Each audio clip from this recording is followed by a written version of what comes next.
Seda saab ju ümber teha CD-ROM-i peale ka. Aga siis on tohutu palju maad. See kokku pakkuda, siis on üks plaan.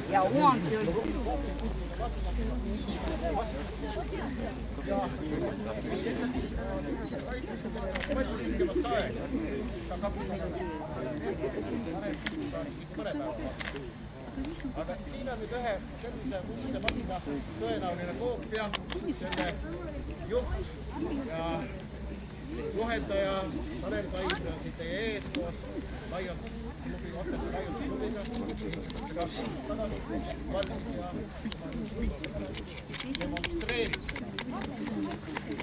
sealt on tulnud kaitserüüde detaile, mis on muidugi äärmiselt haruldased.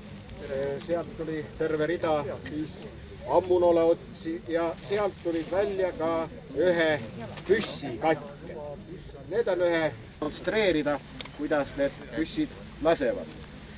Aga see püss on nüüd selle poolest hästi haruldane ja hästi väärtuslik, et tollest ajast on neid tulirelvasid säilinud väga vähe.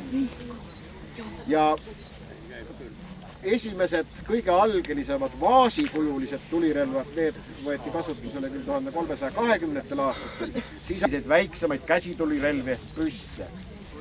Aga kogu maailmast on praegu teada umbes paarkümmend sellist algelise väljanägemisega püssi, mida need relvauurijad on siis dateerinud umbes 14. sajandi lõppu, 15. sajandi esimesse veerandisse. Ja on olemas ainult üksikuid relvi, mida saab nüüd ajaliselt täpselt paika panna.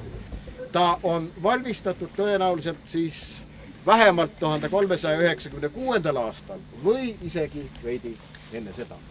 Nii et ta on vanim tänaseni säilinud püsside hulgas, mida on võimalik ajaliselt dateerida. Nii, oled valmis laskmiseks? Selgus, et see ei olnud veel puuritud püss. Et see oli ühes tükis valatud püss. Sellepärast, et see püssirahu kamber siin taga oli veidikene suurem kui see rauaööl.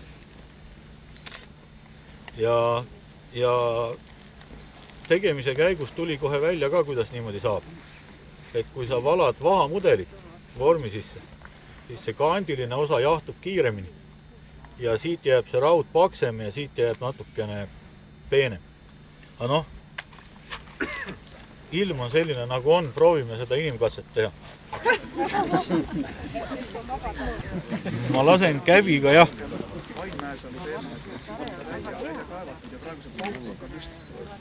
See on täiesti ebaautentne tikk. Hansa.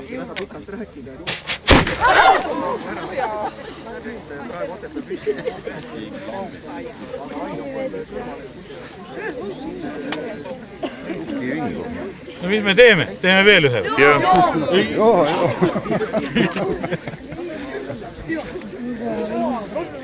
Poisid, jätke meelde, kodus hakkate kohe meisterdama. Neid ise pärineb. See ei ole mitte midagi muud kui niisugune keskaegne sutsakas. Paberit on vaja? Jah, mul on ka. Mõnikas võttes huvitav teade, seal poolt saadetud kirja.